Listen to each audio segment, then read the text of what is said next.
this is the old chip here. Might take a few minutes to start up there, Scott.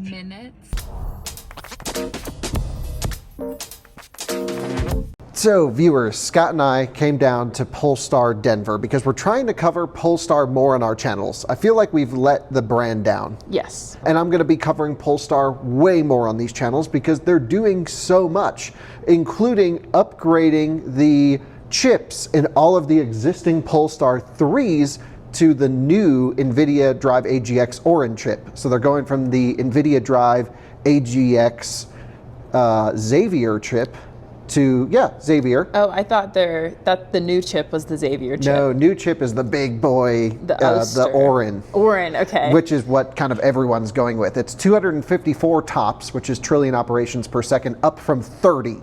So a 8+ times improvement in processing power. That's been a problem because Polestar really messed up the launch of Polestar 3. Yeah. You know, they're a relatively new brand, but this is built on SPA 2, which matches EX90. And when I first drove these cars and when they first came out, they were known for being some of the buggiest cars on the planet. Which is so unfortunate. And there are still major problems with Polestar 3. Owners are reporting, you know, onboard chargers just stop working all the time. And this is sort of a one model year special, Scott, because both EX90 and Polestar 3 launched on a low voltage system architecture with like its weird motor system, and everything for model year 26 is high voltage, new architecture, new everything. Yeah, so this is like a one and done. It's like in the used market, the early cars are going to be worth way less than the high voltage cars. The high voltage cars have not arrived yet. I'm pretty sure they just entered production. At least that's the rumor that I've heard. I can't confirm it. But the 2025 Polestar 3s are out there. And guess what? What? $24,000 off the hood of them. No way. No way. Yes, 24 grand right off. That makes them like very affordable. Polestar Denver is going even more hardcore than the national offer to just blow these things out. Leasing $399 a month, $5 grand out of pocket. No way. So you know what? It may not have the newest, highest voltage stuff. If you charge it home, who cares? Yeah. And it's still an awesome car. I've reviewed the Polestar 3 a couple times. We've had it on the channel, and it's an amazing car. But one of the problems, of course, was the software lag, the software bugs, and Polestar has done a really cool thing because while the 2026 and onwards cars will have that new chip that I was telling you, every single existing 2025 Polestar 3 will get the upgrade for free. Yes, I think that speaks to their customer service. And the upgrades have already started happening. You can book an upgrade if you have a Polestar 3. I mean, their service operations are already kind of slammed, and it depends regionally on where you live. But this car has the new Nvidia Drive AGX Orin chip. Okay. And that's why we came here to play around with it. There's some other cars inside that don't have the chip. I'd like to do a little back-to-back. Absolutely. And everyone needs to get the new chip. It's a hardware upgrade, a massive hardware upgrade, because it's the only way to get new software updates. Okay, and if you're going to keep these cars, then you should definitely do that. Yeah, I think regardless, you want to get the new chip. We'll talk about kind of what it gives you, but it unlocks new features such as distance control for adaptive cruise and like other basic features that this car should have had. Yeah. It now comes with all of that. Okay, good. And it really speaks to just how much I think Polestar and Volvo messed up early Polestar 3 and EX90. It's a rough launch. I'm in the owners groups, I see the posts, and people were pissed. But they've turned a page, and I'm now seeing like, oh, I got an upgrade, my car's so much better. They're turning it around, and I think, you know, that's the only way that you can move forward from mistakes like what they made at the beginning. it was a rough last year for this brand, and they have a bright future. We just put an episode out of like, you know, the next 4 models that they're going to be launching, a Polestar 4 wagon. Exciting. And Polestar Denver's so cool, they're letting us steal a Polestar 4 for the weekend as well. Yeah. Because I've never driven one. Yeah, they were so nice. Come on, let's talk about this here. So this is probably the worst spec Polestar 3 that you can get. What do you think, Scott? I mean, it's giving hearing aid beige. It's rough. It's not rough. Okay. Not the move. What else do you not love about it? Like, what are these wheels? Yeah, not good. Me. Yeah. Anyway, but we're here to talk about chips and stuff. So Yes. I open the door. Let's see how long it takes to boot up. I see nothing at the moment. Oh, there we go. Okay, She's that fired was into way life. faster than earlier. And this was in deep sleep. We made a purposeful point not to touch this car Yes. for the last 30 minutes, something like that. We did the same thing with a showroom car, and it literally said like booting up, please wait a few minutes. Yeah, we took a quick clip of it. Yeah, that's a massive, massive difference. What I'd love to do is actually go into the old car, talk about the software versions. Okay. Because if that car's still on software version 1.3 or 1.4? 1.31.14.2. That's a lot of numbers. I'm pretty sure. Anyway, to get the new software version 2 and up, you need to get the new Nvidia Drive AGX Orin. Okay. So hardware upgrade. One last thing on that hardware upgrade, and I'm so glad we're able to show the side-by-side here. Yeah. That is a pretty major chip they're putting in this thing. It's like a centralized compute chip. It's what Mercedes runs in the CLA that does their point-to-point level 2 autonomous driving. Same chip. And so before it was sort of an infotainment chip to have the 30 tops. Now going to over 250 tops, it acts more as a centralized compute source for the whole vehicle. Oh, okay. So things like phone key, remote Apple CarPlay, adaptive cruise control, and other future autonomy benefits will all be powered with the new chip. So now they're going to have a real juicy hardware, even in the low voltage cars, that can handle quite a bit of stuff. Okay. Yeah. Cool. Okay. We're going to have a whole video coming on the Polestar 3 2025 if you should take the good deal on these or go for wait and get the bit juicy one. Wait for the new one. Okay. I don't know. I think it's a really interesting thing. So let's run in here. This is Polestar Denver. They're super cool. They're my Polestar dealer. Yes. And it's where you got your Polestar from. It's where I got my car. Right in that room is where I took delivery. I already had my car because it was on test, and then that's a story for another day. Yeah. Okay, let's so jump. this is one with the old chip. So similar spec, pre-upgrade on the chip. That's a better spec one though. Okay. So let's go into this one. Performance pack, much nicer looking car. You got to get the performance pack. Look at the wheels. All right, have a seat in this one. It's got the full leather as well. This is an expensive one, I bet. This is nice. 93 grand sticker, but of course. I love this detailing. What is it that you like? The detailing on the back of the seat. Polestar just does the best like vibe. I know. love it. Oh, emergency call system fault. Oh, I can't get that. Yeah.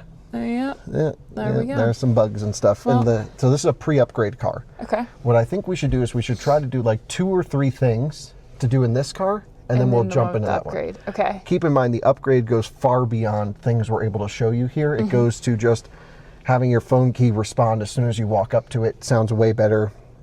I only heard of one glitch where someone got the upgrade and it bricked his car. I also heard about that. Who was that?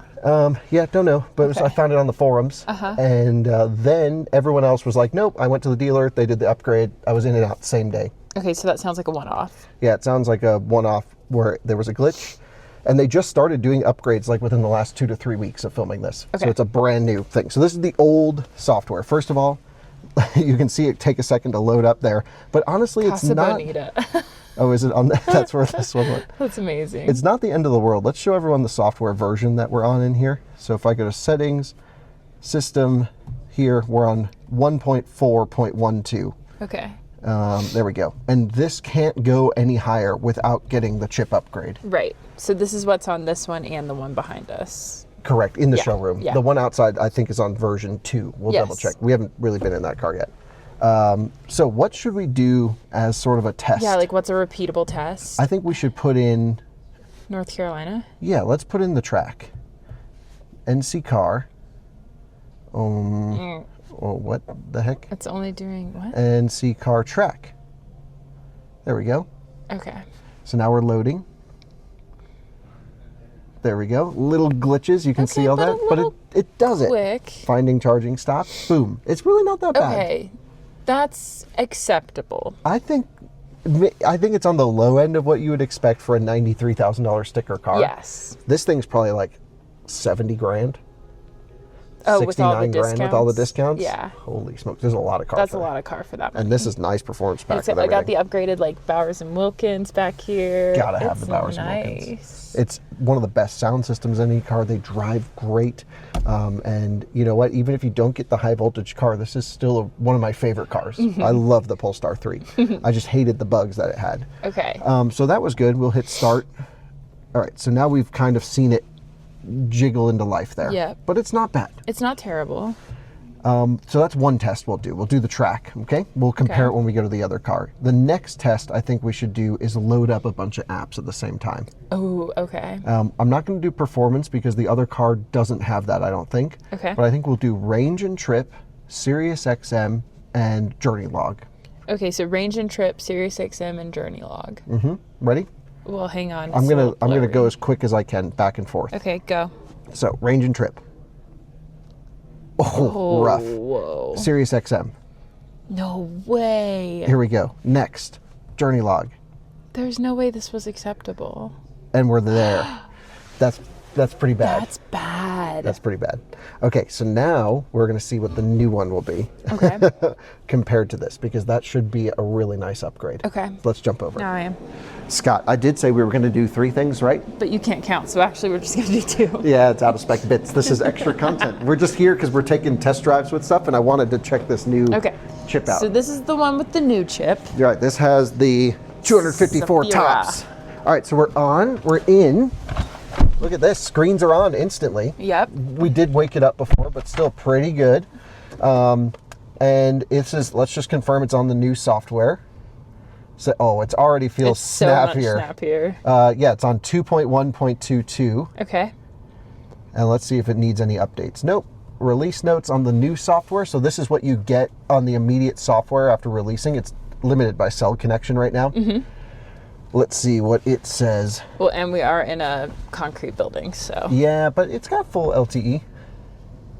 Wow. Come on. Okay. Polestar, we're trying to show that you're doing things better. Way more better. Oh, God, no. The video. It's so frustrating. It's doing the circle. Where do you see the circle? It's going around here. Oh, I can't see that on the camera. Oh, really? It's thinking. Oh, no. All right. Okay. Let's see if I can load that again. Give it another try. Gosh. Oh, no. Okay. Come on. Okay, never mind. Okay. Okay. First of all, first thing we want to do is go to NC Car Track.